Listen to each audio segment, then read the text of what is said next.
अगर आपने अभी तक हमारे चैनल को सब्सक्राइब नहीं किया तो अभी सब्सक्राइब पर क्लिक करें और साथ ही बेल आइकन पर क्लिक करें ताकि आपको हमारी हर नई आने वाली वीडियो आसानी से मिलती रहे। मोहतरम नाजरीन, अस्सलाम वालेकुम। आज के प्रोग्राम में हम आपके लिए मसूड़ों की सोजिश के हवाले से कुछ होम रेमेडीज़ लेकर आए हैं। अगर आपके मसूड़ों में सोजिश होती है या उनसे खून आता है या दांतों में ठंडा गर्म लगता है तो आप ये होम रेमेडीज़ अप्लाई कर सकते हैं, इनको इस्तेमाल कर सकते हैं। इंशाल्लाह आपको ज़रूर इफ़ाक़ा होगा। 1 चम्मच नींबू का रस लेकर उसमें थोड़ा सा नमक मिला लें और 10 मिनट के लिए मसूड़ों पर लगा लें तो मसूड़ों की सोजिश में आराम आ जाता है। अगर मसूड़ों से खून आ रहा हो तो अमरूद के चंद पत्ते लेकर धो लें और उनको 5 मिनट के लिए चबाएं तो मसूड़ों से खून आना फ़ौरन बंद हो जाएगा।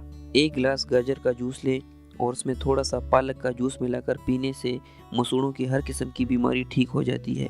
1 चम्मच बेकिंग सोडा लें और उसमें नीम गर्म पानी शामिल करके पेस्ट बना लें और मसूड़ों पर लगा लें तो मसूड़ों की बीमारियां ठीक हो जाती हैं।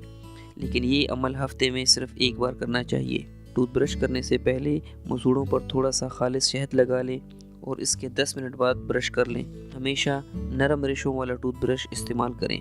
उम्मीद है आप लोगोंको आज की ये वीडियो पसंद आई होगी। इंशाल्लाह किसी नए प्रोग्राम में किसी नए मौजू के साथ हाजिर होंगे। तब तक के लिए अल्लाह हाफिज़।